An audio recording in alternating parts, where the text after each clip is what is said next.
Hello, I'm asking for techniques to deal with before I start yelling at my 14-year-old teen. We live in a small apartment. There's nowhere to hide, to wait for it to pass, and he's persistent. And I feel like he's subconsciously tending to follow me and nibbling at the limits of my nervous system, which is getting smaller every day. I've been told that scales are like that. They don't stop and don't shut up until your limit. I don't know.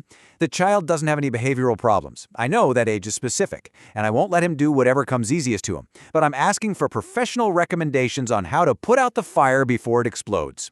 I try breathing, silence, but when the instigator sits in front of me and keeps spewing, I have no success at all, and I just erupt.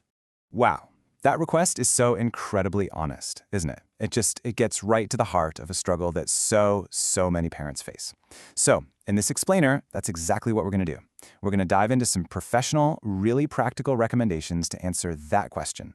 How do you put out the fire before it explodes? Okay, before we even touch on any techniques, let's just pause. The absolute most important thing to say right now is this: I hear you, and your feelings are completely valid.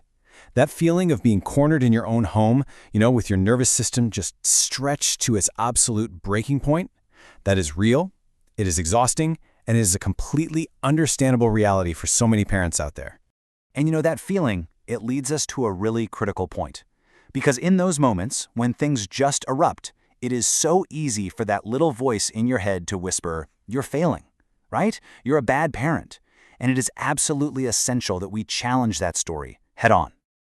So let's be crystal clear. What you're describing, this is not a failure of parenting. This really intense cyclical conflict, it's not happening because you've done something wrong or because you're not a good enough disciplinarian. Let's just let that sink in for a second. It is not your failure as a parent. This whole thing, it's not about finding someone to blame. Not at all. It's about understanding what's really going on, the dynamics at play. Because, that's where the real power to change things is. So, okay, if it's not failure, then what is it? Well, what we're looking at here is basically a perfect storm. You've got three things colliding. First, a 14-year-old brain, which, by the way, is biologically hardwired to test boundaries and get a reaction. Second, you've got a small living space that basically acts like a pressure cooker, amplifying all that tension. And third, you have an adult, you, whose own nervous system is just running on fumes. Look, any one of those things is tough, but all three at once, that is a recipe for an explosion. And let's dig into that teen brain a little more. This idea of instinctive pecking.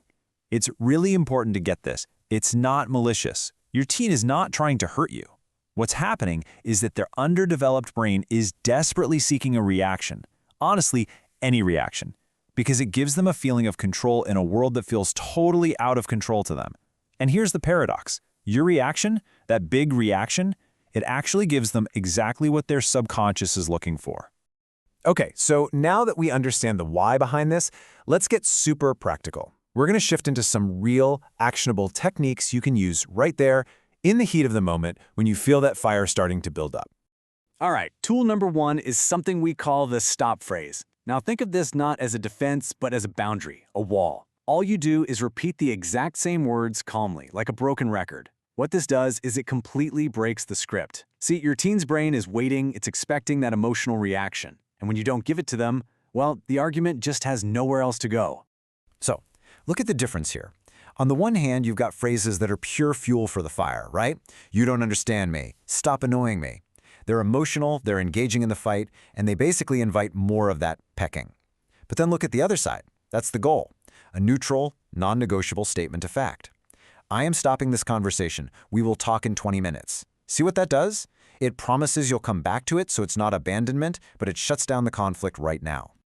Now, a quick heads up. The first few times you try this, your teen is probably going to escalate. They're going to push even harder to get that reaction they're so used to getting from you.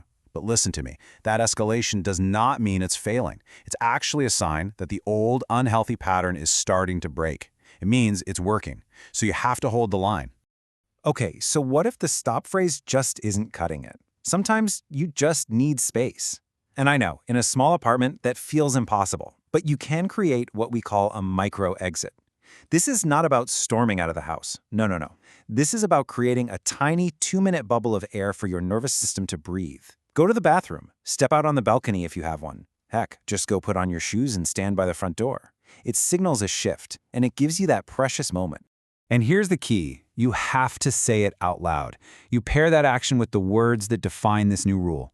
I am stepping out for 5 minutes. This is not a punishment. This is a pause. When you do that, you're reframing the whole thing. It's not rejection. It's not anger. It's a healthy choice that's good for everyone involved. So you're in that pause. You might be trying to deep breathe, but sometimes it's just not enough, right?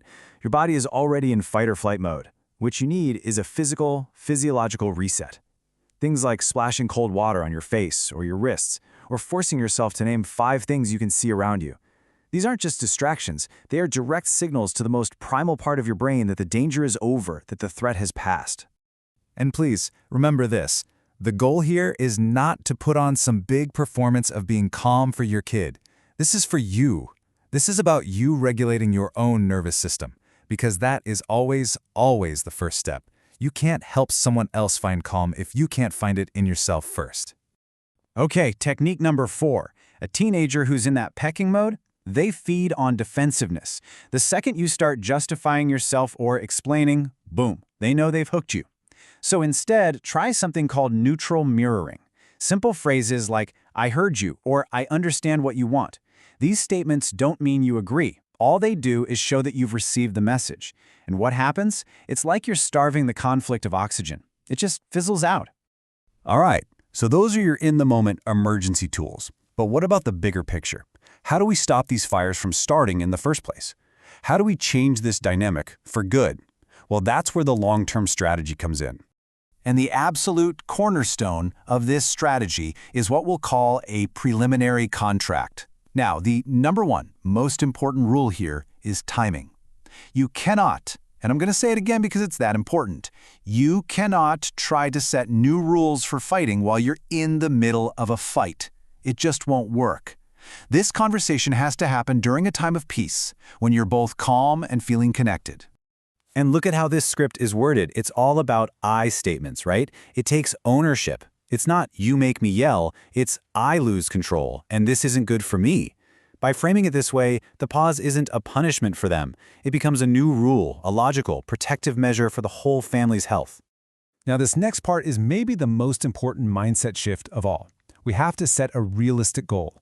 The goal here is not perfection. It's not to never get angry again or to always be perfectly calm. You're a human being. The real goal is progress. It's about yelling a little less often. It's about the arguments being a little bit shorter. That's a win. In fact, let's put a number on it. If you can improve this situation by just 30%, that is a massive, monumental success. That's enough to completely change the emotional climate in your home. So you have to celebrate the small wins. Remember, the motto is progress, not perfection. Okay, so as we wrap up, I just want to bring this all together and speak directly to the parent who wrote that incredibly brave post, and really to anyone out there who saw themselves in that story. Please, just hear this. The fact that you're asking this question, the self-awareness you have, the deep care for your child that comes through in your words, those are not the signs of a bad parent. Not even close. Those are the signs of an overwhelmed parent. An overwhelmed parent who's trying their absolute best on a completely empty battery. And there is a universe of difference between being a bad parent and being an overwhelmed one. So, I want to leave you with this one question. This isn't about doing everything perfectly starting tomorrow. It's just about one small step. So think about it. What one pause will you give yourself today? Maybe it's 2 minutes hiding in the bathroom.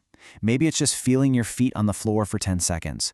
Or maybe it's just that tiny pause before you react. What's the one pause you'll allow yourself today?